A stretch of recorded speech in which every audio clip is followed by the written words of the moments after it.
Biyernes Santong Panalangin. Sa ngalan ng Ama, ng Anak at ng Espiritu Santo. Amen. Ama, sa araw na ito, kami ay nakatayo sa paanan ng krus, sa gitna ng katahimikan at dilim na pumapalot sa paliparyo. Nilulong namin na pagmasdan ng iyong anak, ang kordero ng Diyos na nag-aalis ng kasalanan ng sanlibutan. Walang sapat na salita upang pasalamatan ka sa ganitong kalaking pag-ibig na ibinigay mo ang iyong bugtong na anak upang kami ay mabuhay. Inaalala namin ang bawat suka, ang bawat paghampas, ang bawat pagkutsa na tiniis ni Jesus.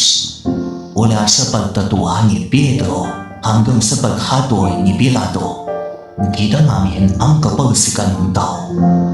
At doon sa krus, narinig namin ang kanyang mga huling salita. Ama, patawarin mo sila. At sa wakas, naganap na ang kamatayan ni Jesus ay hindi isang pagkatalo, kundi ang hurok ng pagsunod at ang tagumpay ng pag-ibig sa gitna ng buwan. Ama, ang krus na ito ay nagsisilbing salamin ng aming sariling kasamaan. Ngunit higit sa lahat, ito ay tanda ng iyong hindi matatawatang awa na aabot kamay para sa lahat.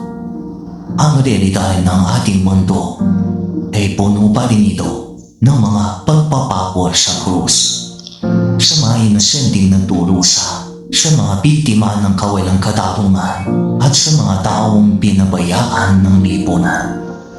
Tinatawag mo kaming huwag lamang tumingin sa krus, kundi buhatin din ang aming mga sariling krus ng mitangal. Paano namin tinatanggap ang mga paghihirap sa aming buhay? Nagrereklamo ba kami o nakikita namin ito ang pagkakataong makaisa sa panliligtas ni Kristo? Tinatawagan mo kaming mamatay sa aming pagkamakasarili. Ang panginilay namin sa araw na ito ay dapat humantong sa tunay na pagsisisi. Nawa'y matutunan namin patawarin ang mga nagkasala sa amin, gaya ng pagpapatawa ni Jesus sa mga nagpako sa Kanya.